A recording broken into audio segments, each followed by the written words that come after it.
We're on a quest to find the world's best new music and to honor and promote independent artists like you.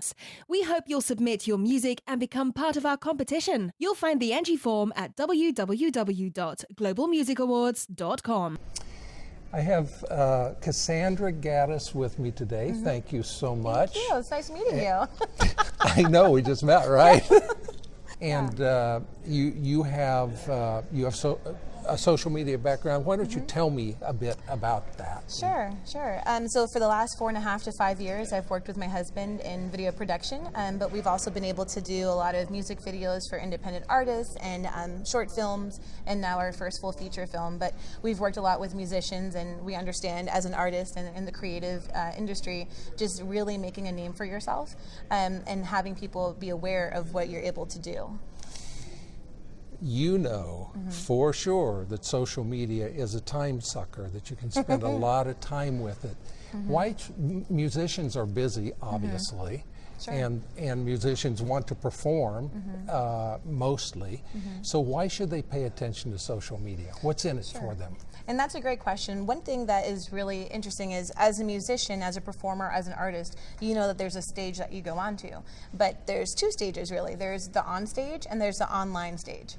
They're both platforms, and if you use them correctly, it just elevates further your on-stage presence when you're actually at a gig, at a performance, or something like that. So they're both hand-in-hand, equally as important, because when you perform, you want people to recognize you, to follow, and essentially to become a customer, a follower of your brand, of your music.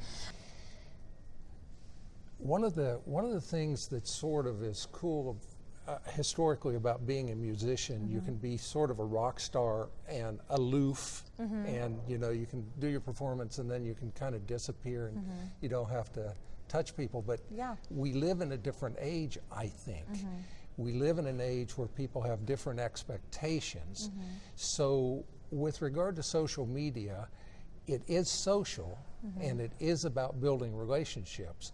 So what are the implications for musicians who just don't, really don't want to press the flesh so much with fans? Well, you have to stay true to yourself and true to your personality, your brand. So if you don't want to be too involved, there are ways to still be involved enough. But just like with music, you have to stay true to the words, true to the music, to yourself. Right. So I would just say, kind of be out there, have a presence. Go on there at least once a week, or just depending on the platform, go on there at least once a month. Because again, you do this for yourself to be creative and to be expressive, but you also have all these fans who are emotionally attached to your words, and they have that feeling. So you do it for your fans. I think that's the key. I think people take music very personally, and fans take it very personally. And social media is a way that you can actually be personal back. Yes. And when two people are connected in that way, it's that power of relationship can do a lot for musicians as a business. That is, it sets the future stage for people who will want to buy their albums or their vinyl. It'll be more inclined to fill up a gig on tour or even locally. It's sort of business 101 that when somebody likes you, you have to stay in touch with them, because they're the easiest person who is likely to buy a ticket or buy an album. Do you agree with that? I agree, yeah. I mean, they're investing into your music, but then when you contact them back on social, you're adding more value to them. Yeah. You're adding more value than the words and the experience that they have from your music, because it's continuing that cycle. So yes, for sure. It's a huge responsibility. I think that anyone that does anything creative especially has, and you kind of owe it to your fans in a way. But again, like you were saying, there's different types of musicians, so within your own boundaries of that. But I think that it also is self-rewarding, because you get that connection with the fan, and you really get to see what it is that they're really feeling about your music. Also lets you know in the future, maybe certain people liked a certain song you had, and now you know to do more of that song, maybe do its own album. So it's really interesting. You mentioned before we started filming something about Pandora. Tell a little bit more. Yeah, so some of y'all may have seen on Pandora, it's just been out the first the last couple of weeks that I've noticed, they have this campaign where when you press the thumbs up that you like a music piece that you heard, for some people it'll actually send the artist to have some sort of kind of like a webinar, kind of like a Skype interaction with that fan, and it's just a surprise and delight feature that they have. So we were talking about possibly looking at whether it's with Skype or through an email marketing campaign, sending out a video, letting your fans know how much you appreciate them, and again, it's just that surprise and delight.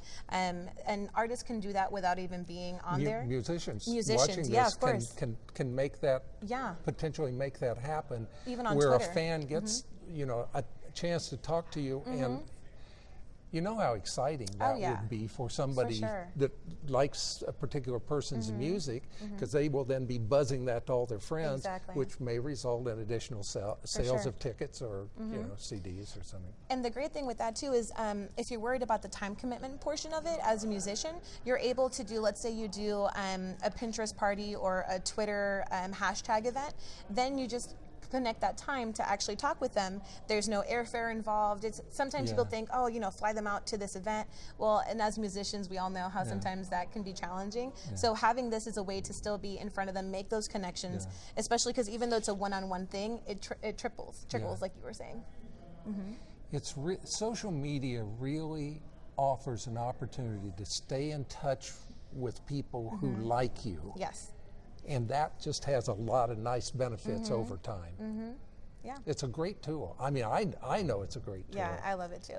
It definitely is. Great. Well, Cassandra, thank you so much. And if anyone would like to contact you, do you have a way that they can contact you? For sure.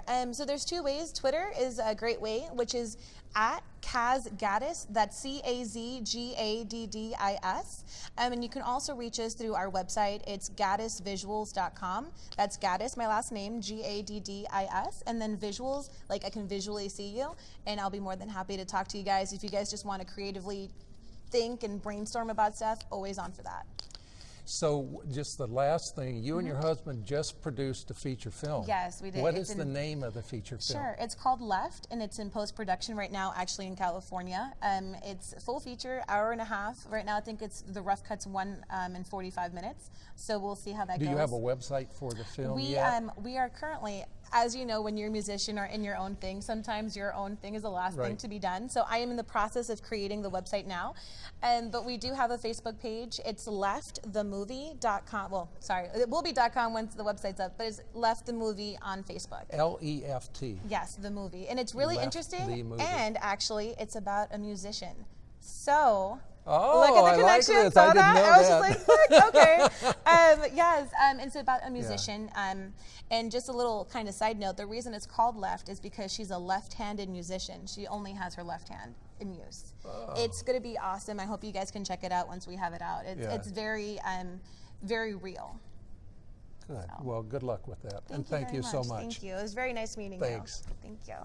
We encourage you to submit your best music to Global Music Awards. Receiving our honors will impact you in incredibly positive ways and expose your music to a wider audience, including music industry insiders. Submit your best music to Global Music Awards so we can help boost you to the top. You'll find the entry form at www.globalmusicawards.com.